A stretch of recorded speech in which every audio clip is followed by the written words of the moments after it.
लोग क्या कहेंगे, यही कि लाइफ ख़राब कर रहे हो, ऐसे नहीं करना है, आगे फ्यूचर देखो, उसके साथ फ्यूचर क्या है।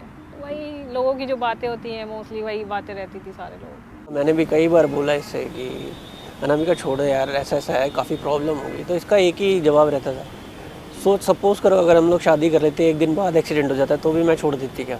मेरे मन में डाउट नहीं था, डाउट बिल्कुल क्लियर था कि शादी करनी है तो राहुल से, बाकी किसी की बात की कोई फ़र्क नहीं पड़ता था मेरे ऊपर कि कौन क्या कह रहा है। मैं इस मामले में लक्की हूँ थोड़ा कि मुझे अनामिका जैसी वाइफ मिली।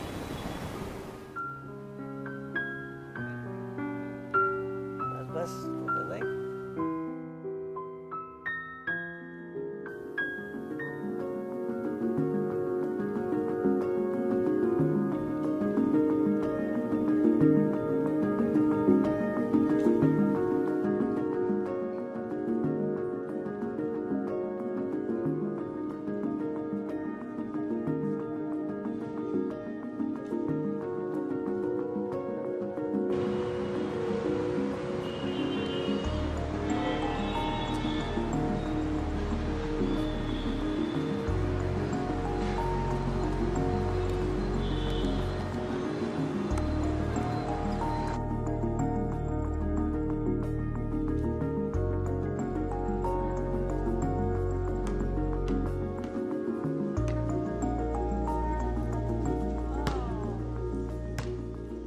मेरे डैडी आर्मी में थे, तो इन 2000 मेरा मकान बन रहा था।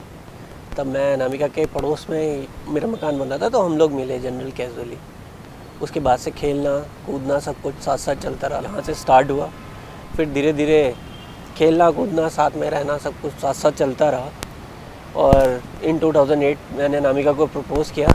फिर इसने हाँ तो नहीं किया, लेकिन हाँ इसके मन में था कहीं ना कहीं। इन 13 मार्च 2016 मेरा LIC AA का एग्ज़ाम था, तो सडनली उसी दिन मेरा एक्सीडेंट हुआ। उसके बाद से मैं बिलो चेस्ट मेरे को सेंसेशन नहीं है, मेरी पूरी बॉडी पैरालाइज हो गई। उस दिन मेरा बैड लक ये था कि कभी भी मैं घर से बाहर निकलता था तो मैं अनामिका को देख के जरूर जाता था, लेकिन उस दिन मैं जब निकला ना, मैंने अनामिका को देखा नहीं। शायद वही मेरा बैड लक था, इसके लिए एक्सीडेंट हुआ। पहले तो मैं ये पता चला था कि थोड़ी बहुत चोट लग गई है, हमने कहा चलो थोड़ी बहुत लगी है ठीक है, बट शाम के टाइम इनके फ्रेंड का कॉल आया कि कंडीशन ज़्यादा सीरियस है, डॉक्टर ने ऐसा ऐसा बोला है कि राहुल कभी लाइफ में शायद चल नहीं पाएंगे। राहुल से पूछा तो राहुल ने ऐसे ही छोटा मोटा एक्सीडेंट था, ठीक है हो जाएगा, ऑपरेट हो जाएगा, ठीक हो जाएंगे, चलने लगे। हमने कहा ठीक है, मोस्टली मिलके हम चले आए 10-5 मिनट के लिए। फिर घर आए, फिर हमने राहुल का मतलब नेट पे सर्च करा क्या है क्या नहीं, कंडीशन क्या है, तो कंडीशन के बारे में पता चला। तो मेरे मन में ये था ठीक है, जो होना था वो हो गया।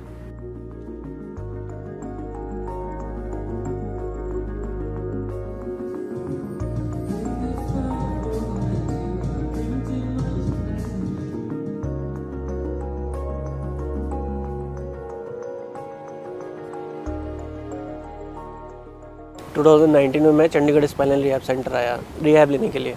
बेसिकली मैं इंडिपेंडेंट होना चाहता था। चंडीगढ़ स्पाइनल रिहैब हमारी फैमिली की तरह है, आप सोच भी नहीं सकते मतलब कितना हेल्पफुल थे ये लोग कि मेरी शादी के लिए इवन सारे काम इन लोगों ने अपने खुद से करे कि कैसा अरेंजमेंट होना चाहिए। और इतना ब्यूटीफुल अरेंजमेंट था कि मैं सपने में भी नहीं सोच सकता था कि ऐसी शादी होगी। एक्चुअली हम रूम में ही थे, जब हम बाहर आए, जब हमने यहाँ का डेकोरेशन देखा और मंडप देखा, तो मेरे लिए तो एक वो था कि हाँ ऐसी शादी हो रही है कि चलो कुछ तो अच्छा हुआ।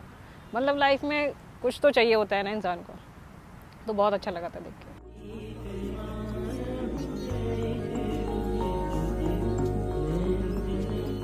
फैमिली का सपोर्ट कुछ नहीं था, डैडी का था कि यहाँ पे बुलाया कि मैम ने बात करने के लिए, तो वो एग्री तो हो गए थे। वो कह रहे थे मैं खुश हूँ लेकिन मैं शादी में नहीं आ पाऊँगा, नेक्स्ट डे आ जाऊँगा। मेरे मतलब फादर और मदर की तो डेथ हो गई थी, बट बड़ा भाई है वो आया था मैरिज में, सिस्टर आई थी शादी में।